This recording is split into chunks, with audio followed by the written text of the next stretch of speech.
السلام علیکم ورحمۃ اللہ وبرکاتہ۔ ناظرین و سامعین، حضرت موسیٰ علیہ السلام اور فرعون۔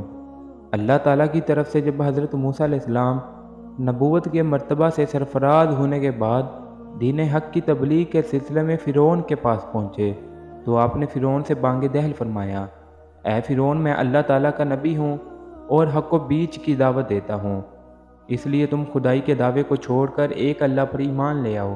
فرعون کہنے لگا، اے موسیٰ، اگر تم اللہ کے نبی ہو تو کوئی معجزہ دکھاؤ۔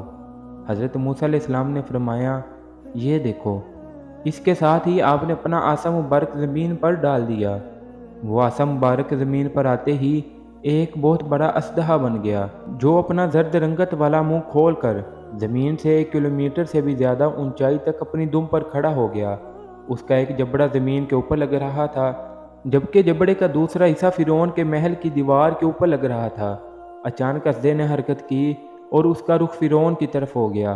فرعون نے یہ منظر دیکھا تو وہ دہشت زدہ ہو کر اپنے تخت سے کود کر بھاگ اٹھا۔ اژدہے کا رخ فرعون کی طرف تھا۔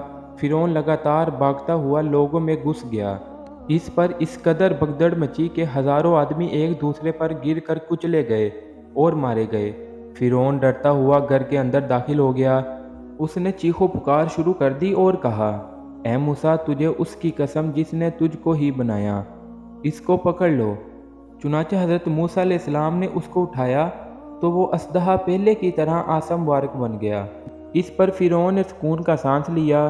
یہ معجزہ پاک دیکھ کر بھی فرعون اللہ تعالیٰ کی وحدانیت پر ایمان نہ لایا اور پھر اپنی مشرکانہ حرکتوں میں لگ گیا، لیکن حضرت موسیٰ علیہ السلام نے ہمت نہ ہاری اور بار بار فرعون کے دربار میں اللہ رب العزت کی طرف بلانے کے لیے کلمہ حق بلند کرتے رہے۔